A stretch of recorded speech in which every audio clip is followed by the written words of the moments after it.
This is the delivery method to get this truth across. I want you to hear truth. I want you to experience truth. I want you to interact with truth. I want you to build meaningful relationships. I want you to engage in worship. And so I have to present all those things in a vehicle that will keep your mind and attention engaged as a 12, 13, 14-year-old. When your leaders are confused or when you're trying to pivot or problem solve in the moment, control quickly gets out of your hands. Mutiny can ensue because you have to be on top of everything the entire time. Fun is super spiritual and important, and we're designed with that need. Don't squash the fun, keep the fun, but maintain control. Do you ever struggle to gain control of a wild youth group?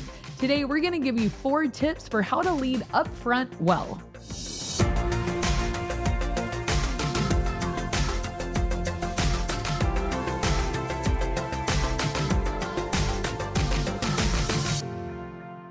Welcome to the Ministry Coach Podcast, where we bring you weekly tips and tactics to help you fast track the growth and health of your youth ministry. My name is Jeff Lascola, and this is Kristen Lascola. And today we are talking all about how to lead from up in front and gain control, especially when you have a wild youth group. or junior hires, as the layperson might say. Yes, I have wild junior hires. They're junior hires. And There's no wild difference. youth group.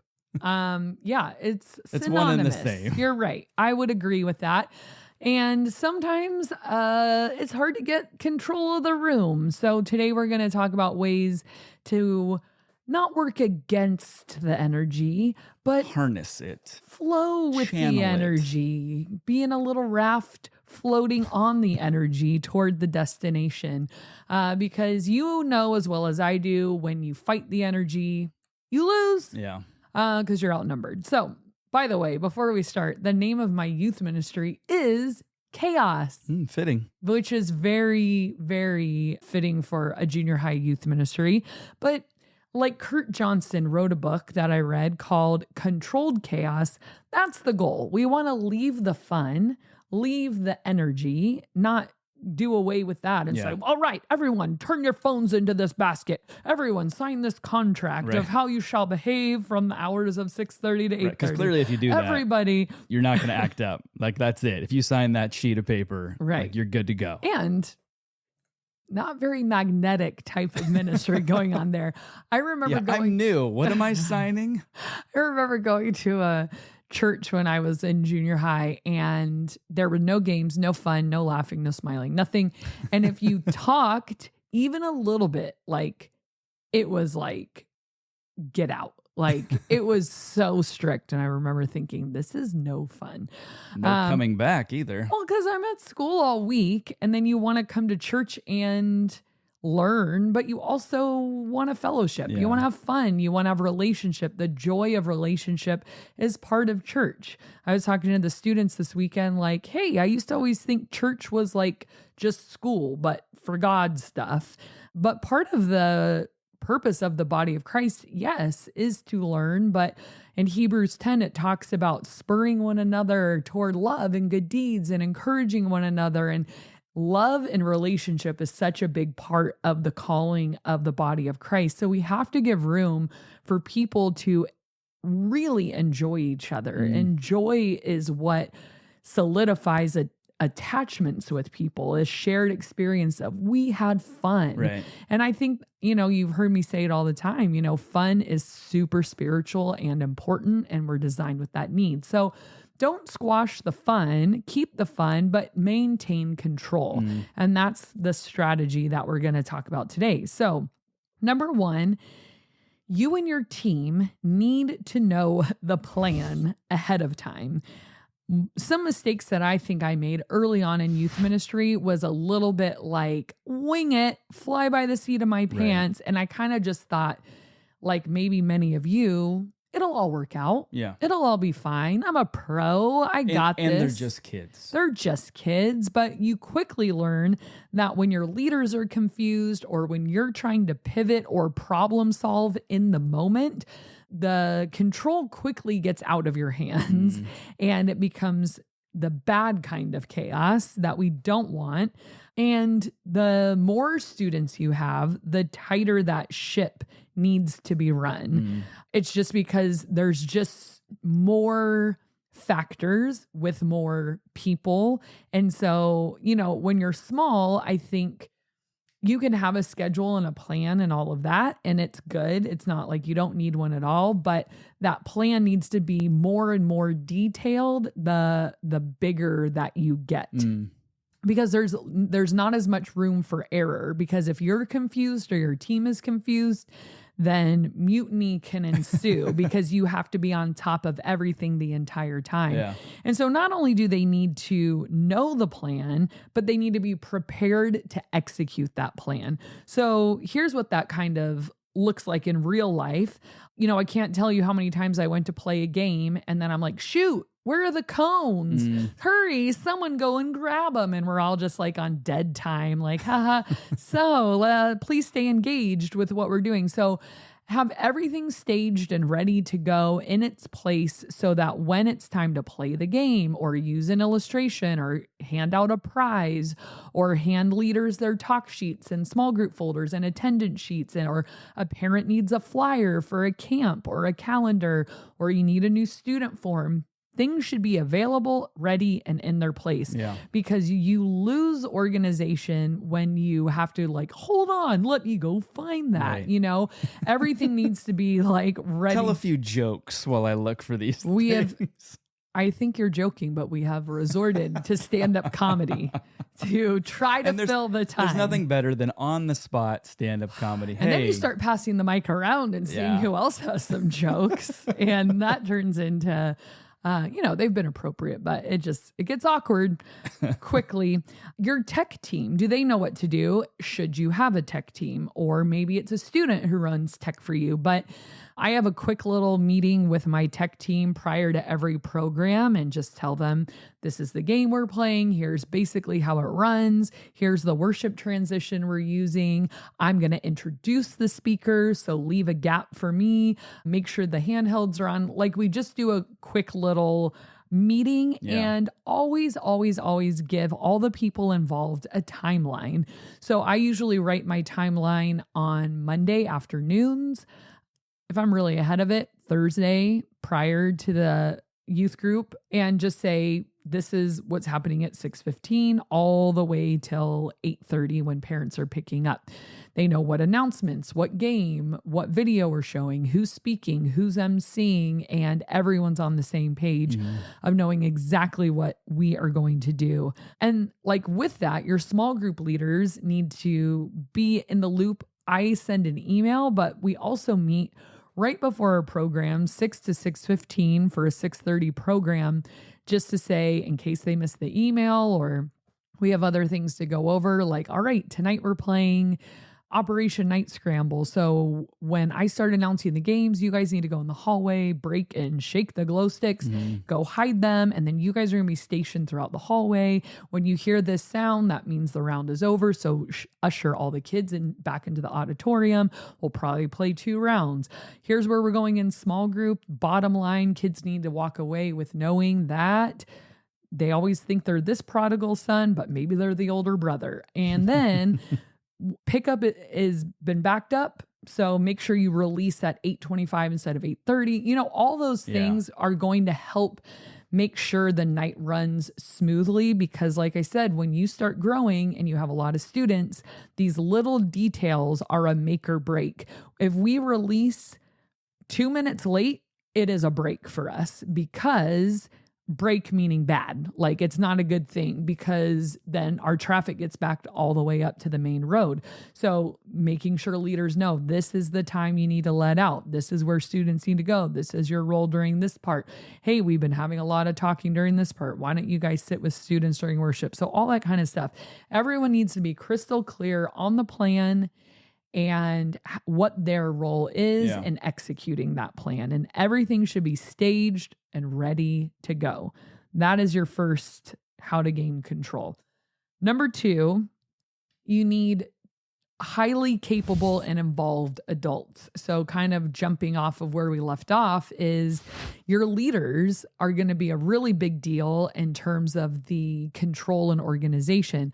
I have about 25 leaders, and when they're all in the room, spread out during the game, the message and worship, things go infinitely better. So if you're from the stage, this is the worst case scenario, trying to do crowd control for a large group setting from the stage, interrupting yourself to move kids, to tell kids to be quiet, which I've been there, stopping my message, like, okay, you two, like, enough. Yeah. So you need to go sit over there. You need to go sit over there. Okay, where was I? Everyone back to the Bible. Hey, last warning. All right, now you're out there. That is so terrible. I hate having to stop what I'm doing. Yeah. So if you can create a culture where leaders are sitting with their small groups, are spread out throughout the room, helping kids put their phone away, pay attention, stop talking, it helps that organization even more, because you'll notice at some point when you start to grow, your ratios get like a student to adult ratio is like, whoa, we have way more kids than students. So it's even more important that those leaders really stay on top of behavior. And I always say, guys, this isn't school. You're not a principal. You're not a security guard. Make it friendly, make it kind. If I see a kid with their phone out, I'm not like, give it to me right now. Smash it. I just say, I put my hand on their shoulder, say, hey, would you mind putting that away until we're done with this? Oh yeah, sure. And usually they comply and are a little embarrassed. Once in a while, you will get that kid who's like, you can't tell me what to do, or like something rude like that. But most of the time I've noticed kids are pretty compliant to a gentle correction. Like, hey guys, I can hear you talking all the way over there. You don't have to sing, but I shouldn't be able to hear you talking. Could you just stop talking until later on tonight? And they're like, oh yeah, sorry. So leaders need to be doing that. Train your leaders on how to have these gentle little conversations that keep the peace and keep the focus where it needs to be. Because students need to feel that sense that they're being watched and supervised. Need to have that feeling? They do, because if they feel like no one's paying attention, that's when I've noticed they try interesting things. Because they think, well, all the adults are kind of sitting in the back or checked out, or there's not that many adults here, and they sense the power dynamic getting turned on its head a little bit of like, what are they going to do? They're not going to see. And that's when they sneak outside or have left campus or bully a kid in the back hallway and do something mean or steal something. But if they get the sense that they're constantly being watched and supervised, it really does help the behavior of that big group, that, hey, everywhere I turn, there's an adult there. Right. So really harp on your leaders for that culture of spread out, be where they are, supervise them, watch what they're doing. Don't just be like, kids are over there, leaders are over here. But I think when you're trying to gain control of a large group, it's helpful that you make your presence known. Yeah. That's a safety thing too. Like you're saying, the bullying or things like that. A parent would want to know adults are permeating the entire campus, church or whatever. So there's nothing shady that could happen, hopefully. But because you wouldn't want it to be like, the adults were all over here and there was kids running around outside. There was kids across the street. Like they were all over the place. No one watching them. It's kinda, and I've heard of youth groups like that. Like my kids have like visited other youth groups and be like, they don't even care. They just let the kids go outside and they don't even have to come in. They don't even have to come into the program or whatever, or I make sure too, another little tip is that every door is locked of a place where kids should not be. So we use all these small group rooms during small group time, but I keep them locked until 8:00 because small groups are 8 until 8:30. So during worship, I have a few security/leaders go around and unlock all the doors and kind of hang in the hallway and making sure no one's getting into anything, or just privacy is just not a good thing in youth group, unless it's the bathroom. But even then, we keep the door open. The stall's closed, but the main door is open, which is another thing we've had to do. I mean, I make it sound like they're all hoodlums. They're not, but we need to just make sure there's nothing going on under our nose. And the more kids you have, the more likelihood that there's going to be, I don't want to say a bad apple, but just a kid who is more apt to get into trouble. Yeah. And so we just don't want to facilitate anything that we could have prevented. Make it easy for them to be bad. Yes. Okay. Number 3 is kind of funny. I had one of our senior pastors a while ago was doing this meeting, and he was talking about like, hey guys, like, why do you guys use microphones? It just creates this distance and this gap between you and your audience and you and your kids. A lot of you are at the size where you don't need a microphone. And I was like, if I don't have a microphone, they'll walk all over me. I have to be the loudest voice in the room, and I couldn't be louder than them. And they just went, like, I had to do a message for our 4th and 5th graders this weekend, and they don't use mics in that room. And it was hard because if they start sharing or talking or laughing or regaining that control. It's like, well, there it went. I say one funny thing and they're all like, oh, blah, blah, blah, blah. Well, when I went to blah, blah, blah, or my cousin, blah, and it's like, I lost you because I couldn't be louder than them. Right. And so I always use a microphone. So that's what number 3 is. You need to be the loudest voice in the room. So even when I'm speaking to, I know this sounds crazy, do what you want to do, but what I love to do, even if I only have 12 kids, like at a weekend service, like it's prom or homecoming or summer vacation, I will still use a microphone because it is so hard for me to gain control of a room if I can't be. Now, maybe you're just a really loud talker. That's how I lost my voice. So I am like, give me a mic and turn it up because I don't want to strain again. But figure out the way to be the loudest voice in the room. Is that a mic? Is that, I can't think of any other ways. Megaphone. I was thinking that, but I'm like, that'd be so. A bullhorn. That'd be so weird. John 3:16 says, like, can you imagine listening to a whole message through and anytime you turn your head, the voice is lighter and they can't hear it over here. Well, if you know of another method besides a microphone, new technology, let me know. But so far, that's worked best for me. So don't be afraid to use a mic, I guess is what I'm saying. Because you might think, oh, my youth group's so small. Like, it seems so weird to use a mic. I would disagree. I say if you need control of the room, you've got to be loud. And for me, that has worked.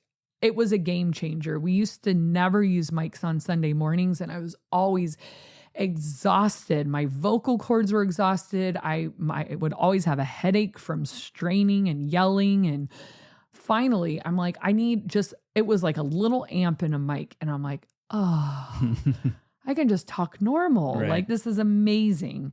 And then number 4, this is more of a strategy tip, but don't beg for their attention. Make it impossible for them not to give it to you. So, we've all seen the teacher who's like, I'll wait. I can wait. I can wait. I can wait. I can wait. That's fine. You guys are just going to lose game time. You guys are just going to lose recess. This is your own punishment. This is your own punishment. And I don't want to be that person. Have I been that person? Oh, yes. Oh, I've been that person. I've been that person. And I don't want to be anymore. Okay. So I try to keep their attention the whole time without begging for it. So I had a youth pastor, 2 youth pastors come visit my youth group about a month or so ago. And one of the things they noticed is you never ask for their attention. And they're like, I see what you did there. And I had kind of forgotten because it's been so long. I'm like, oh yeah. So when we start the night, I have a countdown going, and then we just go right into a funny video. So you're just watching some funny Bible dog or whatever TikTok that's been strung together and edited. And then we get up and do announcements. And a lot of the announcements have a video component to them. So I use recaps of our last summer camp to announce summer camp again this year, or we're doing a fun competition series. Watch this video because everyone's looking for themselves. Everyone wants to see the action. It's put to a fun song. And I don't have to say, guys, listen. So this is coming up. Hey, you guys, hello. It's because they can't keep their eyes off the screen of this awesome video with music and lights and all that stuff. So just find ways to engage them without having to beg. So another way that I've done that is transitions. So like one of the hardest transitions for us used to be in between the game and worship, because they were so hyped from the game, full of energy, wild and blah. And then it would be like, all right, everyone quiet down. We're going to sing now. Well, instead of begging for them to be quiet, I just put on a 45-second high energy, engaging worship transition video that has words and a call to action and something exciting that like gets their attention back up on the stage, back to the screen. And I don't have to say a word. I don't have to beg for them to listen. And then that leads right into an upbeat worship song. Right into worship. And then after worship, I really love doing sermon bumpers too. You know, there's a lot of companies now where you can buy them and type in like Daniel, and there's some kind of bumper that comes up. You have to pay for them. But if you have somebody who is graphically inclined, you know, they might be able to make one for you. But worship bumpers really help right out of worship. They're still looking at the screen. Now you just transition their attention to the sermon, and then be a very engaging speaker who gets to the point and has a good energy. Also, confident MCs are like, if you're a dynamic speaker or a confident MC, that tends to keep their attention too. Somebody funny and energetic and engaging, you know, like, so it's not like, oh, they just watch one video from the beginning of youth group to the end. That's not what I'm saying. We do a ton of live announcement, live interaction, live speaking, but it's not just one person the whole time. Okay, guys, so on June 11th, we have our 8th grade goodbye party. And it's like, no, like you've got to make it more exciting if you're going to keep their attention. So be a dynamic speaker if you're doing it live, being funny and engaging, and change it up. Like have new people MC, have new people, your interns or volunteers, you know, change that face and that voice. I think that really helps, because it used to be me doing everything. Like, hello, I'm welcoming you, and I'm doing announcements, and I'm doing the icebreaker and the Reffing the game. And now I'm doing the message, and now I'm telling you to be quiet for worship. Like you saw me do everything, and splitting that up, I think, helps refresh them. It's hard because the more people you have, the more attention there is to have to keep.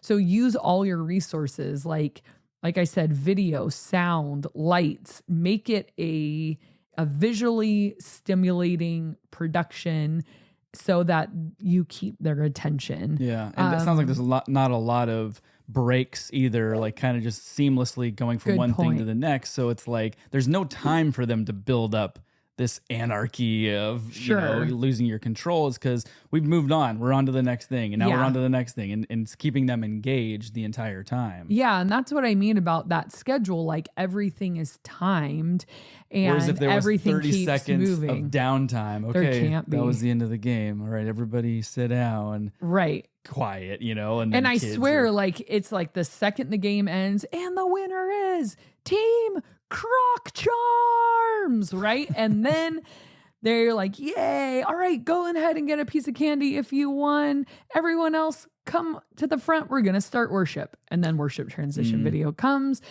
Like you said, it's just boom, we Not keep like moving. We're sitting here watching moving, the worship team slowly get up on stage, tune their guitars. Hey guys, how you guys doing today? You're giving me anxiety. Oh man. And the reason is because, like I said, if you have a small youth group, you might be able to keep that attention. But the more kids you have, the more these like this dead time is it could go one way or another, you know. And you've just, like you can't afford to just be like, everyone hang on a second. Right.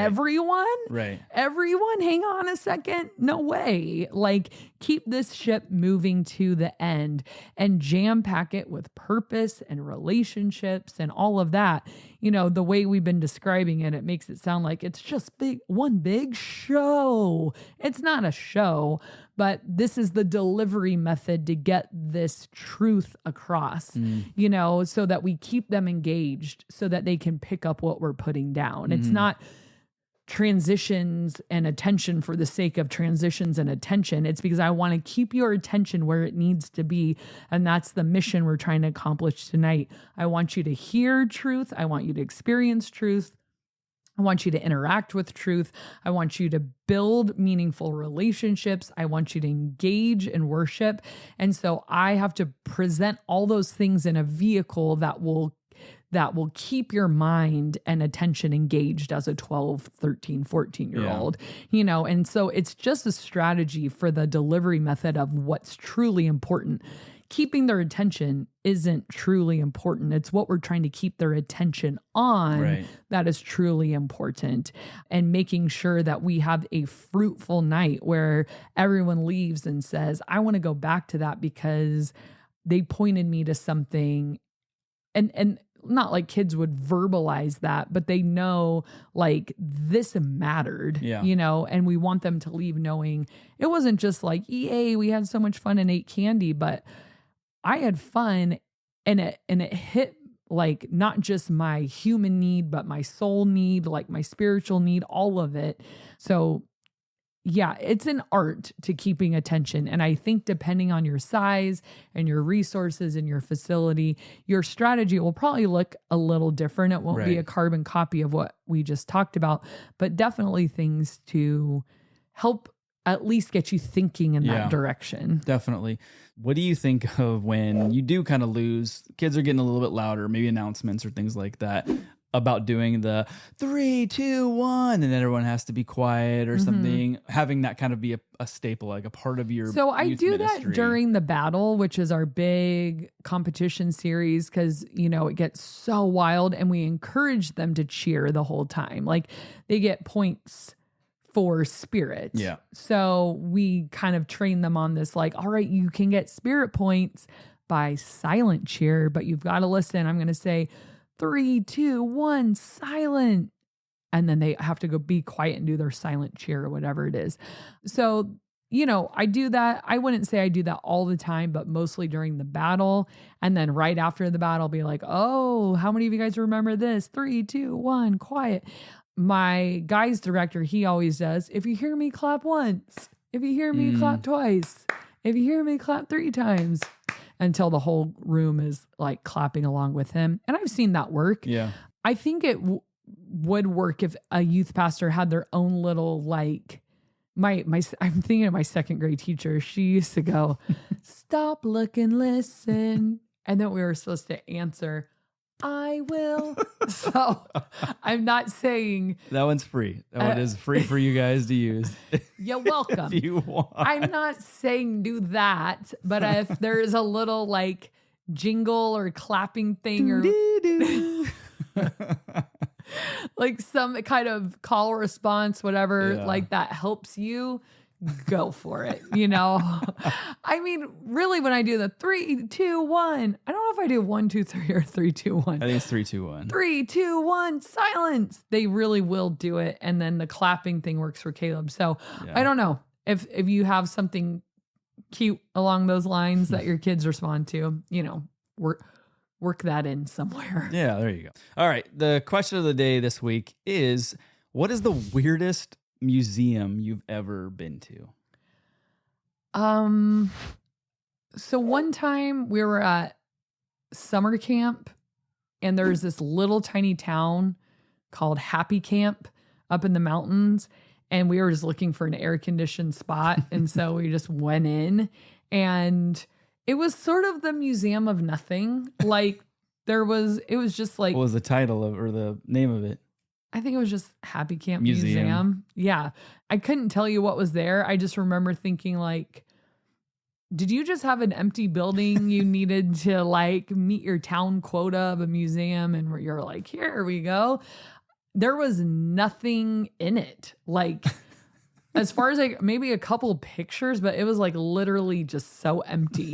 I'm like, all right, it's a museum because you called it one. A museum of air. And it was really nothing was in there. Interesting. So, yeah. I was in one, I'm sure you've seen it, and I'm sure many of you have seen it listening or watching. It is on the 10 freeway, I-10, for those of you back east who don't say the 10 in front of your freeways like we do out here. It's on I-10 in between El Paso and Tucson. So it's just east of Tucson in a town, I think, called Dragoon, if I'm pronouncing that right. Sounds like tomato sauce. The Thing. I know you've seen that. Yeah, I don't know if I stopped though. Okay, I did. I made the stop, and for $1, I got to tour the museum, and it was so odd. And the thing is, don't spoil it. Oh, maybe I shouldn't spoil it. No, spoil it. I want to know. It's really not worth it. I'll save you $1 unless the prices have gone up. It's a mummy, but some people say that it's not even really a mummy, like it's been made, you know, because it's behind glass, so it's not like you're going to touch it and figure out and do some tests on it. So anyways, there's a lot of random artifacts in there. One of them was like this old fashioned car that I think they say is like Winston Churchill's Rolls Royce or some weird thing. But is it? I don't know. That's just what they say. But the thing is this like woman mummy, and there's like a child mummy. And they're small, but it's, yeah, just a mummified person. That's creepy. It is. The whole place was kind of creepy, out in the middle of nowhere. I feel like all those places where you go out in the middle of nowhere, like they're always just very haunted, you know, like all the they shops need a reason to stop for gas. So that is why they created a museum. Remember Wall Drug? And it was like all those signs. That's how like the thing is too. You see those signs for like 50 miles at least. So I was a sucker. I paid for it. Whatever. I got the t-shirt and it was not worth it. All right, you guys. Just wanted to give a shout out real quick to our newest Patreon supporter, Jesse Howell. Thank you so much, Jesse. We appreciate it. Woo, woo. If you guys are interested in supporting this podcast through a monetary donation, go visit www.patreon.com/ministrycoach and you can help us that way. So we thank you guys so much. We thank you, Jesse, and we thank you guys for watching and listening, and we'll see you next time. Have you ever struggled with gaining control of a wild youth group? We're going to give you 4 tips. Today, we have 4 tips to help you get control of it. Today, we have 4 tips for how to lead well up front. Really Sorry, you asked.